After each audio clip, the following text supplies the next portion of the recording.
The great hall of the Galactic Assembly stretched out like a metal ocean. Thousands of seats filled the curved walls, each one holding a different alien species. The air buzzed with the sound of many languages being translated by tiny machines that floated near every delegate's head. Ambassador Elena Vasquez sat in the human section, her dark eyes watching the debate with growing anger. She had been Earth's voice in this assembly for 10 years. 10 long years of watching other species treat humans like children who should be grateful for scraps. Today's topic was human expansion rights. The Zephyrians, tall beings made of flowing energy, were speaking against humans again. Their delegate's voice came through the translator as smooth as silk but cold as space. The humans spread too quickly, the Zephyrian said. They build colonies without asking permission. They change worlds to fit their needs. This is not the way of civilized beings. Elena's hands tightened on her chair arms. The Zephyrians had taken over 12 star systems in the last year alone. They had turned 3 planets into pure energy farms, killing every living thing on them. But when humans terraformed dead rocks to grow food, suddenly it was wrong. The Cathera delegate spoke next. The insect-like being's words came out in clicking sounds that the translator turned into flat, emotionless speech. The Cathera collective agrees. Humans lack wisdom. They act without thinking of consequences. They must be guided. Elena almost laughed. The Cathera had destroyed their own homeworld with chemicals. Their hive mind had made the same mistake on 17 different planets before they learned to stop. But humans were the ones who lacked wisdom. The ancient Mordai representative stood up slowly. These beings looked like walking trees, tall and covered in bark-like skin. They lived for thousands of years and thought this made them smart about everything. Young species must learn patience, the Mordai said in a voice like wind through old leaves. Humans have been in space for only a few hundred of their years. They are like children playing with dangerous toys. We must limit their expansion for their own good. For their own good. Elena had heard those words so many times she could say them in 12 different alien languages. Every time humans tried to do something, it was blocked for their own good. When humans had offered to share their medical knowledge, they were told it was too primitive. When they had suggested new trade routes, they were told to leave such complex matters to older species. When they had asked for equal voting rights, they were patted on the head and told to wait another few centuries. The worst part was not the insults. It was the way other species used humans while pretending to protect them. Human engineers fixed their broken machines. Human doctors treated their sick. Human soldiers fought their wars. Human farmers fed their colonies. But humans were never good enough to have opinions about how things should be run. The vote was called. Elena already knew how it would go. It always went the same way. All those in favor of Resolution 847C, limiting human expansion to currently claimed systems? Thousands of lights turned green around the hall. The Zephyrians voted yes. The Cathera voted yes. The Mordai voted yes. So did the Nexari, the Vorthan, the crystalline shards, and dozens of other species. All those opposed? A small cluster of red lights appeared. The humans. A few other minor species who traded with Earth, that was all. The resolution passes, announced the Assembly's computer voice. Human expansion is hereby limited to protect developing civilizations and maintain galactic stability. Elena stood up. The movement was slow and deliberate. Around her, the other human delegates looked surprised. This was not part of their planned response. Ambassador Vasquez, called the Assembly speaker. A floating sphere covered in sensors. Do you wish to make a statement? Yes, Elena said. Her voice carried clearly through the hall without need for amplification. I do. She looked around the great chamber, making eye contact with as many alien delegates as she could. Some looked bored. Others seemed annoyed that a human was taking up their time. For 300 years, Elena began, humans have been part of this assembly. We have followed your rules. We have accepted your guidance. We have been patient while you decided what was best for us. The hall was growing quiet. Even the constant chatter of translation machines seemed to fade. We have built your machines when they broke down. We have grown food for your colonies when your own crops failed. We have fought beside you against pirates and invaders. We have died for species that call us primitive. A few delegates shifted uncomfortably in their seats. The Mordai representative made a sound like wind through dry leaves, probably annoyance. We have done all this because we believed in the dream of galactic civilization. We thought that someday we would be equals. We thought that respect was something we could earn. Elena paused and smiled. It was not a happy smile. Today you have made it clear that will never happen. You see humans as useful tools, nothing more. You want our work, but not our voices. You want our loyalty, but offer only condescension in return. The speaker's lights flashed red. Ambassador, please state your specific concerns so the assembly can address them. My concerns? Elena laughed, and the sound echoed strangely in the vast hall. My concerns are that this assembly has forgotten what civilization means. You have created a system where might makes right, where age excuses arrogance, where different means inferior.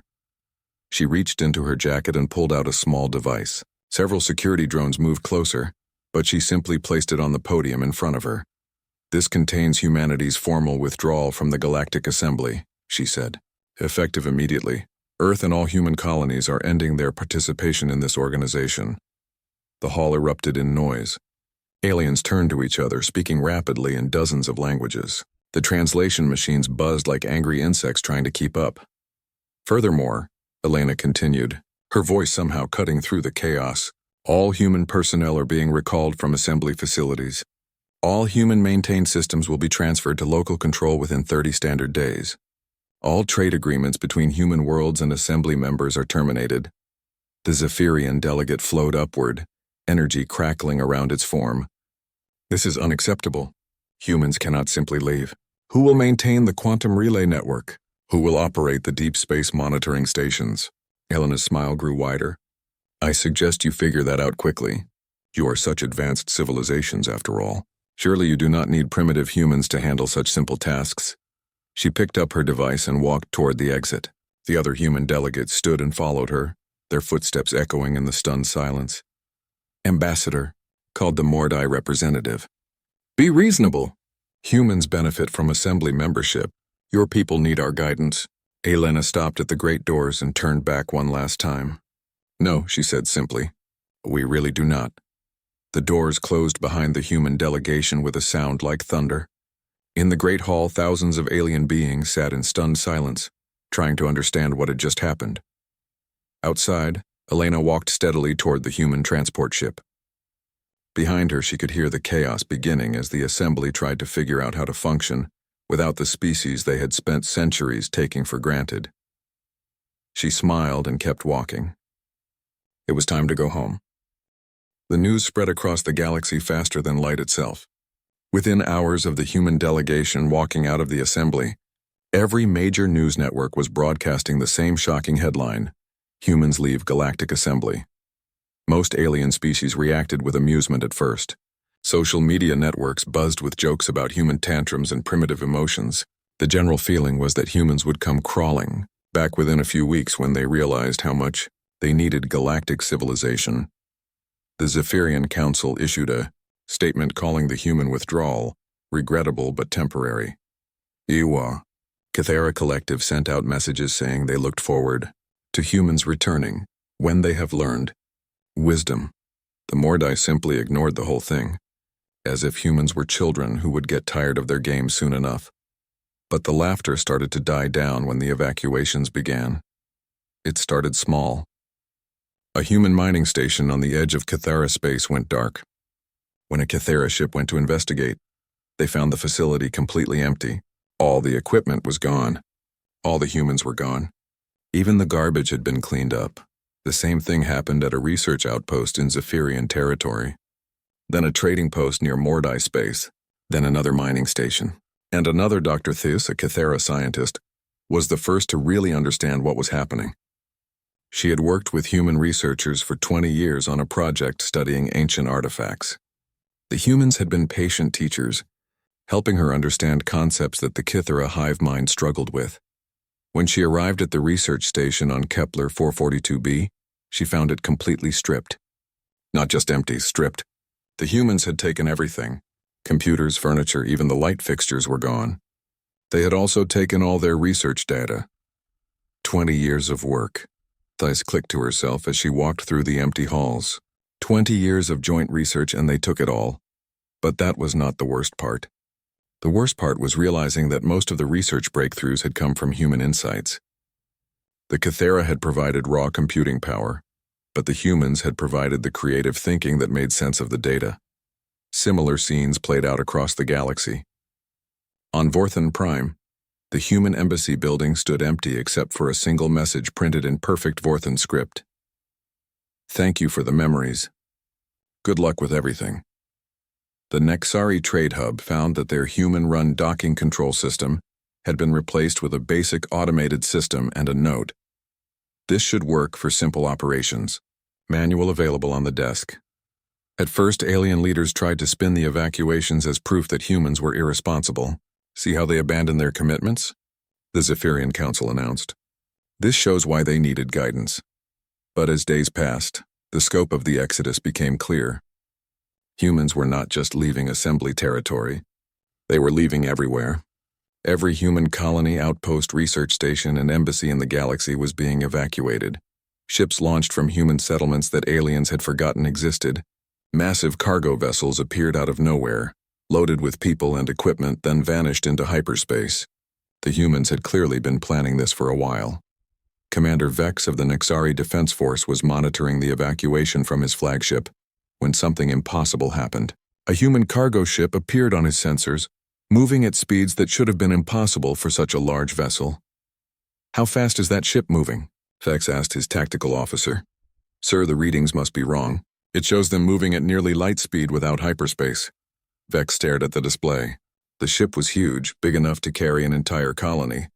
But it was moving like a fighter craft. As he watched, it reached the edge of the system and vanished. Not into hyperspace, but simply vanished. Run full diagnostics on all sensors, Vex ordered. But deep down he suspected the sensors were working fine. The humans had technology they had never shown anyone. The real problems began after the first week. The Cathera discovered that their galaxy-wide communications network was starting to fail. The quantum relay stations that connected their hive mind across thousands of light years were going offline one by one. The relays are ancient technology, a Cathera engineer reported to the collective. We do not know how to repair them. Who maintained them before? The collective asked. There was a long pause. Human Engineers Collective. They said the work was too complex for automated systems. The Zephyrians faced a different problem. Their energy collection arrays were designed to harvest power from stars, but the collection efficiency was dropping rapidly. Systems that had worked perfectly for decades were suddenly producing only half their normal output. A young Zephyrian engineer named Flux had worked closely with human technicians. When the energy crisis began, she realized what was happening. The humans were constantly adjusting the arrays, she reported to the council. They said the stellar radiation patterns changed over time and the collectors needed fine-tuning. We thought it was busy work. Can you perform these adjustments? The council asked. Flux dimmed with embarrassment. I watched them work, but I never learned the principles behind the adjustments. They tried to teach me, but I thought their methods were too primitive to matter.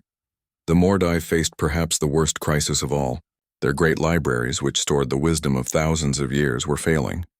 Ancient data storage systems were corrupting, and irreplaceable knowledge was disappearing every day.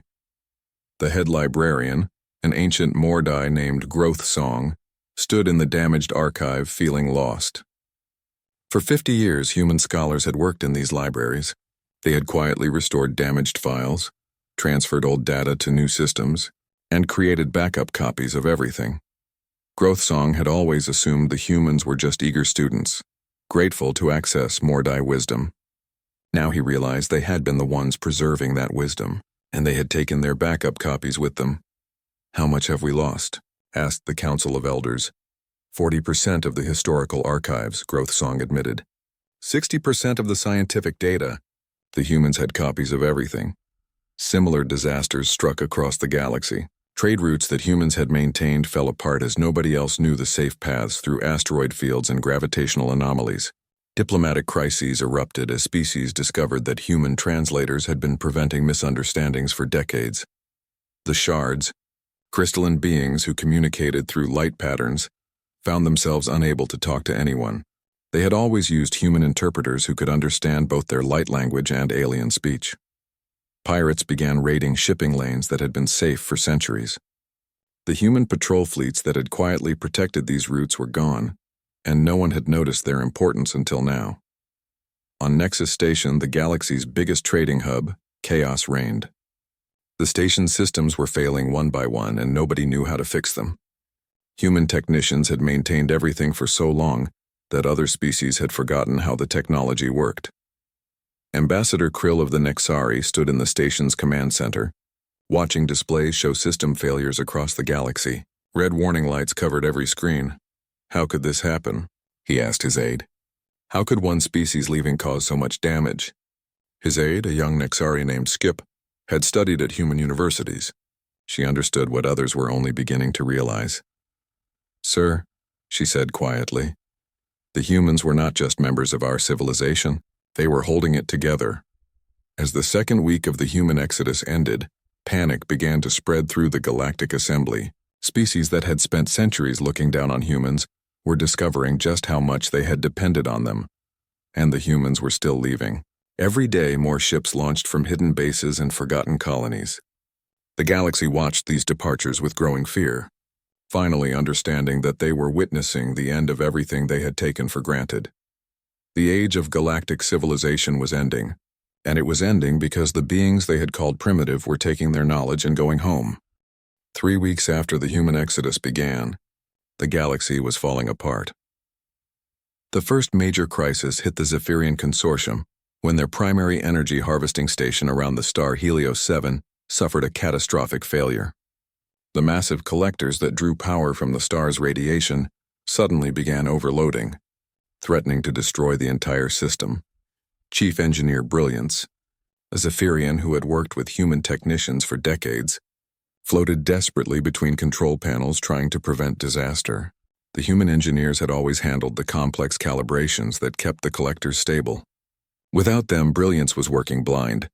The resonance frequencies are all wrong, Brilliance pulsed to her team.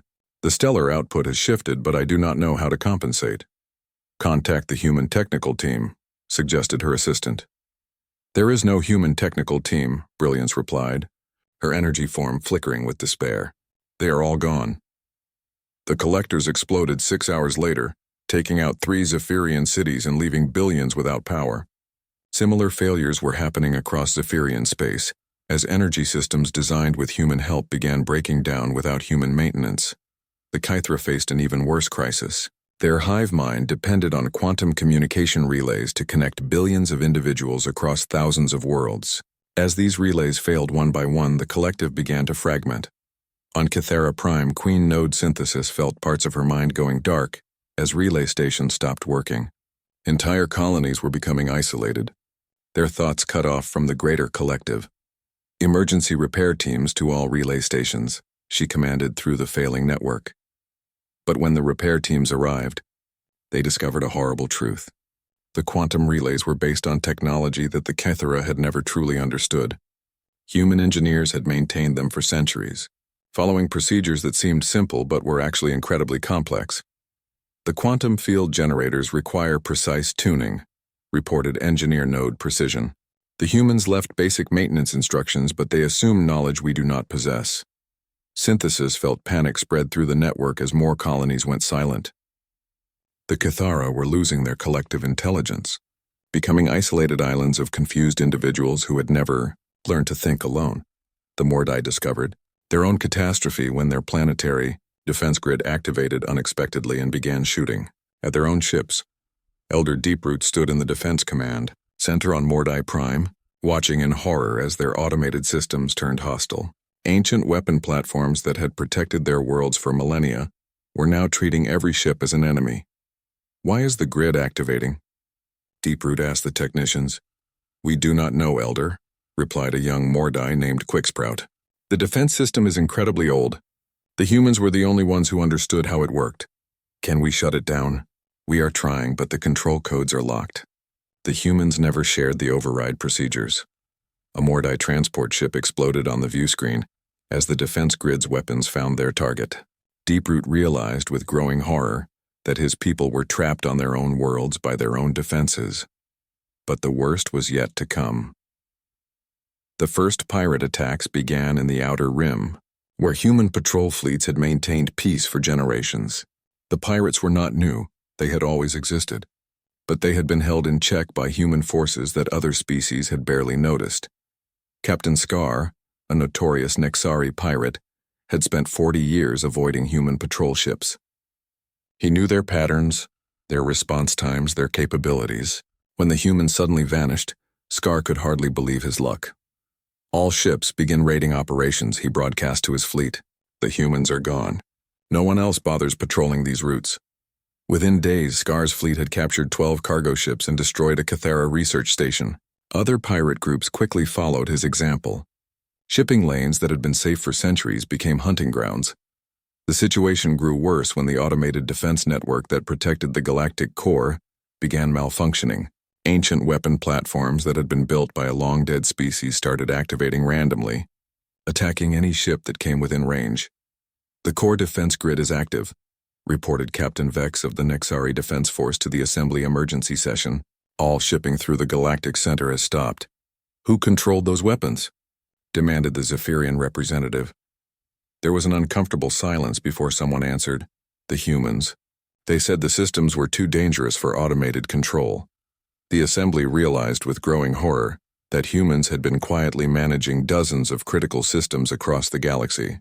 Ancient technologies that other species had built but forgotten how to maintain.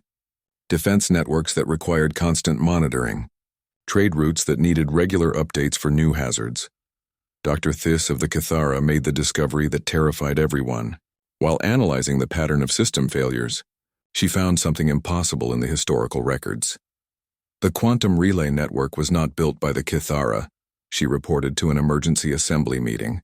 "We found it and claimed it, but the original builders were the precursors, the ancient species that vanished millions of years ago." "What does this have to do with current crisis?"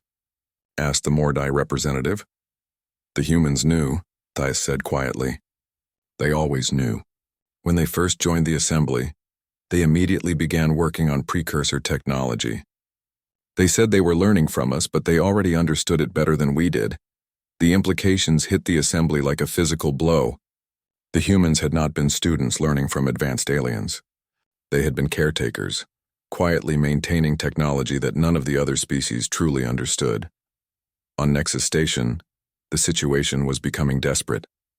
Life support systems were failing, artificial gravity was fluctuating, and the main computer core was showing signs of imminent collapse. Administrator Krill walked through corridors filled with panicking aliens from dozens of species. Emergency lighting cast strange shadows as primary power systems continued to fail. "How long until total system failure?" Krill asked his chief engineer. 6 days, maybe less," the engineer replied. "The entire station was designed by human engineers. We have the blueprints, but they are incredibly complex. It would take months to train people to understand them." "We do not have months, no sir. We do not." Similar scenes were playing out across the galaxy.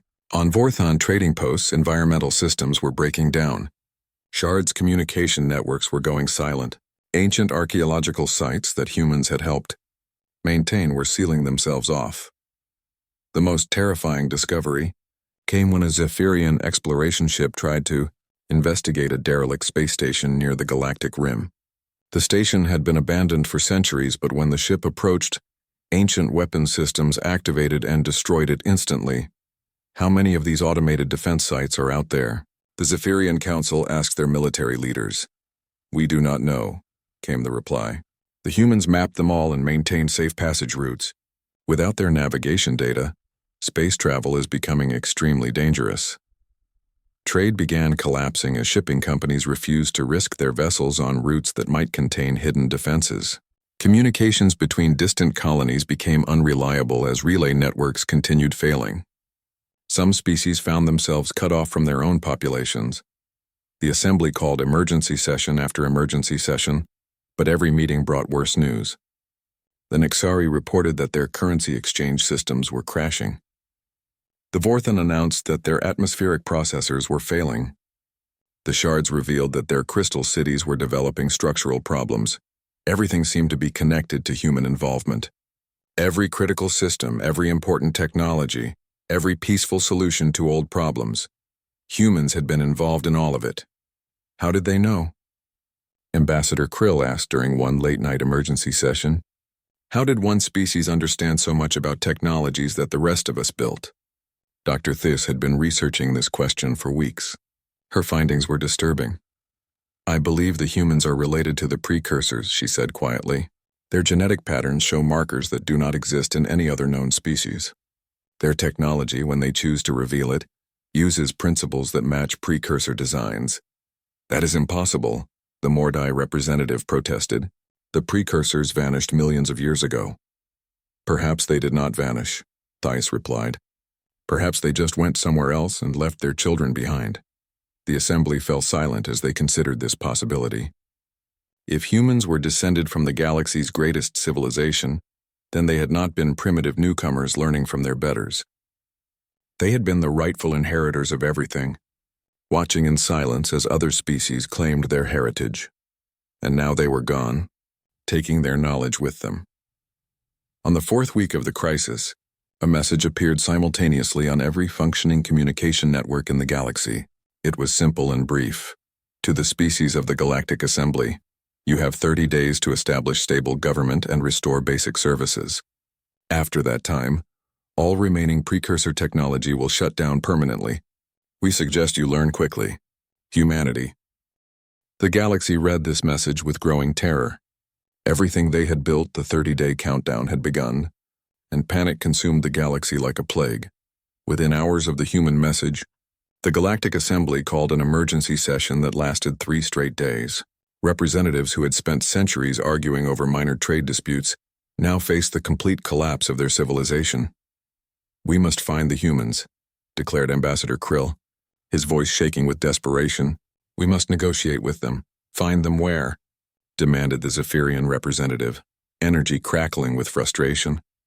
They have vanished completely. Our best sensors cannot locate a single human ship. Dr. Theiss had been working around the clock, analyzing every scrap of data about human movements. Her findings painted a terrifying picture. The humans did not just leave, she reported to the assembly. They erased themselves from our records. Ship registrations, colony permits, trade agreements. All the paperwork has been deleted from our systems. It is as if they were never here. The Mordai representative, Elder Deeproot, spoke with the weight of centuries. In all my years, I have never seen such complete preparation. They planned this exodus for decades, perhaps centuries. But they left navigation beacons, pointed out the Nexari delegate. Surely we can follow those. Theiss dimmed with embarrassment. We tried. The beacons lead to empty space. The humans used false signals to hide their real destinations. The search efforts began immediately. Every species threw their best ships and crews into the hunt for humanity. The Kithara sent their fastest scouts to search the outer rim. The Zephyrians deployed energy tracking probes to follow any possible human signatures. The Mordai consulted their ancient star charts for hidden worlds. All of them found nothing. Captain Vex led the largest search fleet, combining ships from 12 different species. They followed every possible lead, investigated every rumor, checked every system where humans had once lived. Scan complete on the Kepler 442 system, reported his sensor officer. No signs of human presence. The research station is still empty. What about the mining colonies in the Vega sector? Also empty, sir. Not just evacuated, completely cleaned. They even took the mining equipment. Vex stared at the star charts, feeling more helpless with each failed search.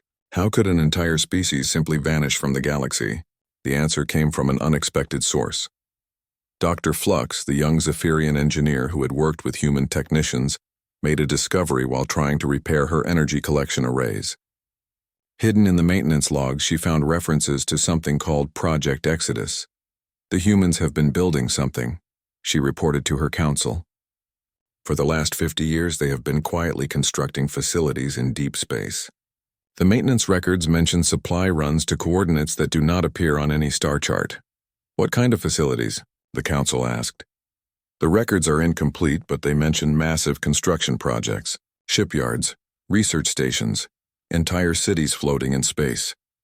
The council immediately sent search fleets to investigate the coordinates, but they found only empty space.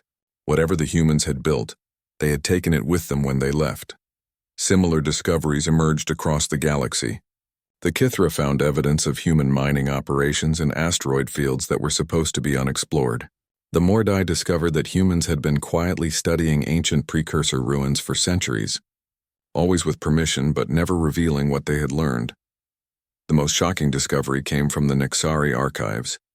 A deep scan of their historical records revealed that humans had been systematically copying every piece of precursor technology they encountered. not stealing. They had always asked permission and worked openly. But they had been learning far more than anyone realized.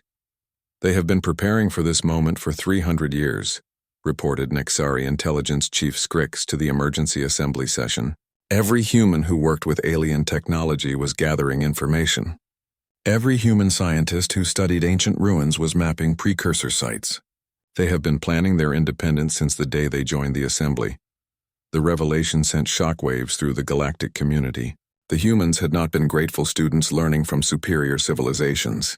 They had been patient archaeologists, recovering the technology of their ancestors from species who had found it, but never understood it. As the countdown continued, more systems began failing.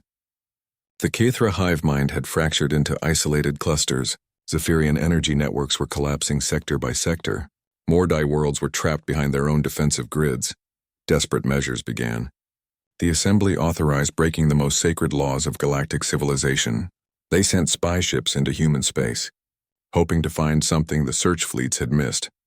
What they found was worse than empty space. Commander Kess of the Zephyrian Scout Service was leading a stealth mission into the Sol system, humanity's birthplace. Her ship was equipped with the most advanced cloaking technology available, making it invisible to normal sensors. She was not prepared for what happened when she entered human space.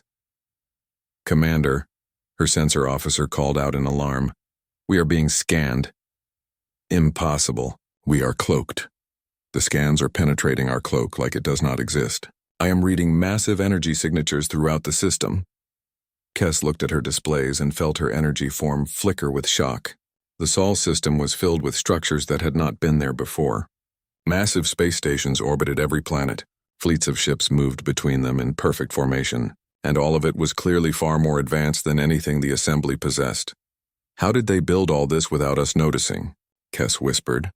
Her question was answered when space around her ship suddenly filled with human vessels. They appeared without warning, materializing out of empty space like ghosts becoming solid. "Zephyrian scout ship," came a calm human voice over the communication channel. "You are trespassing in human space. Please state your intentions."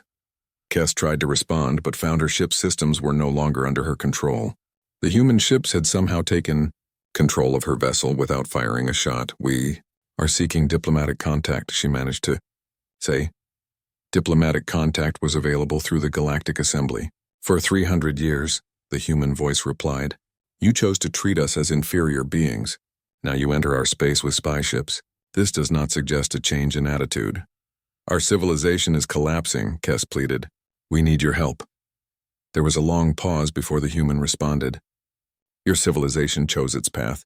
We offered partnership and you demanded subservience. We offered knowledge and you insisted on superiority. The consequences of those choices belong to you." Kess watched helplessly as her ship was escorted out of human space by vessels that moved with impossible grace and speed. But just before she crossed the boundary, she glimpsed something that would haunt her dreams. In the distance, barely visible at the edge of her sensors, she saw structures that defied belief. Cities that floated in space without any visible support. Ships that bent starlight around themselves. Technology that made the Assembly's greatest achievements look like stone tools. They were never primitive. She whispered to herself as her ship was released at the edge of human space. "We were the primitives all along."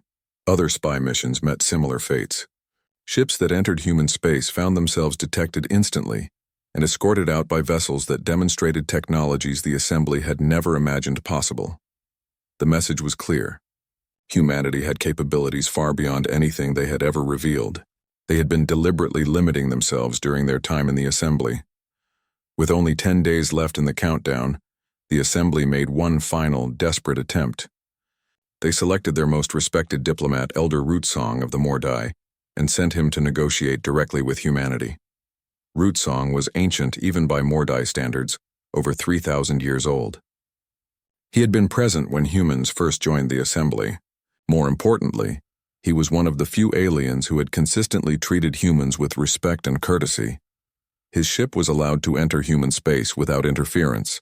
He was guided to a massive space station orbiting Earth, a structure so beautiful it brought tears to his ancient eyes. The station was clearly built using principles beyond current galactic understanding. It floated in space like a work of art, its surfaces flowing and organic despite being made of metal and crystal. Gardens grew in impossible spirals around its hull, and waterfalls cascaded between its levels in defiance of gravity. Rootsong was welcomed aboard by Elena Vasquez, the former assembly ambassador. But she was not the same person who had walked out of the assembly chamber weeks ago. She moved with quiet confidence, wearing clothes that seemed to be made of woven starlight.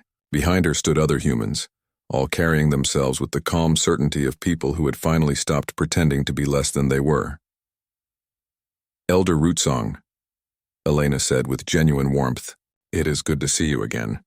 "You were always kind to us, Ambassador Vasquez," Rootsong replied, his bark-like skin rustling with emotion. "I have come to beg for the survival of galactic civilization." Helena smiled sadly. "Come, let me show you something." She led him to a vast viewing chamber where the walls were transparent crystal. "Outsy!" Elder Rootsong returned to the assembly carrying the weight of impossible knowledge.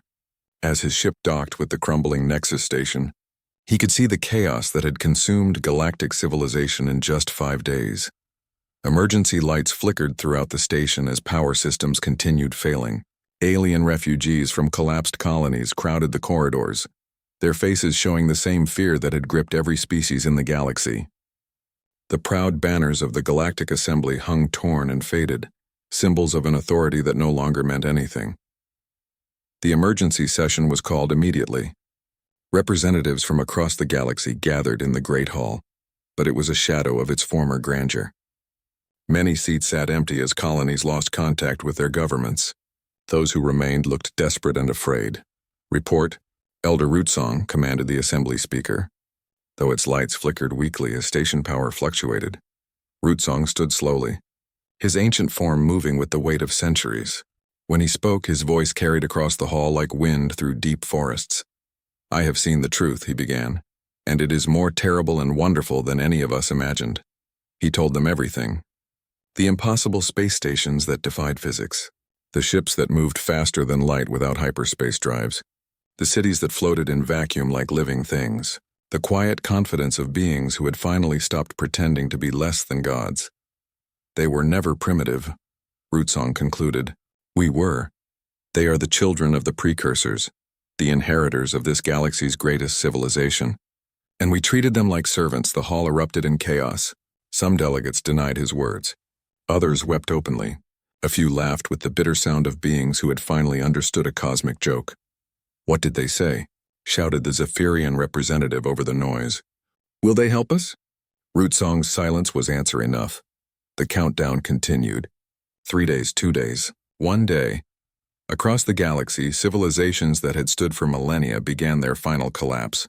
On Cathara Prime, the last functioning relay stations went dark, leaving billions of individuals suddenly alone in their own minds for the first time in their lives. On Zephyrian worlds, the energy grids that powered their cities flickered and died. Mordai defense networks turned their weapons on evacuation ships, trapping populations on worlds that could no longer support them. But the worst moment came at exactly Zororo Standard time on the final day. Every piece of precursor technology in the galaxy simply stopped working. The quantum communication networks that connected star systems fell silent. The atmospheric processors that made dead worlds habitable shut down. The gravity generators that held space stations together turned off. Ancient transport systems that moved cargo between planets stopped in mid-flight. In the span of a single second, galactic civilization ended on Nexus Station. Administrator Krill felt the artificial gravity fade as the station's precursor-based systems died. Emergency lighting cast eerie shadows as people and objects began floating freely through the corridors. "How long do we have?" he asked his chief engineer as they drifted near the emergency command center. "Life support will last maybe 6 hours, came the reply. "After that." The engineer did not need to finish. Similar scenes played out on thousands of stations and colonies across the galaxy. Species that had ruled star systems found themselves trapped on dying worlds. The proud fleets that had once patrolled galactic trade routes drifted, powerless in space. The message came exactly 1 hour after the shutdown. It appeared simultaneously on every communication device that still functioned, mostly basic radio transmitters and emergency beacons. The voice was calm, professional, and unmistakably human. To the former members of the Galactic Assembly, the message began. Galactic civilization as you knew it has ended. However, humanity offers one final choice. Across the dying galaxy, billions of beings listened with desperate hope. You may rebuild your civilizations based on principles of genuine equality and mutual respect. If you choose this path, we will provide the knowledge needed to maintain basic technology and establish stable governments. This offer requires unanimous agreement from all surviving species. There was a pause, and when the voice continued, it carried a note of sadness. However, if any species chooses to maintain the old ways, to claim superiority over others or treat different peoples as inferior, then humanity will withdraw permanently beyond this galaxy. You will be left to survive or perish on your own.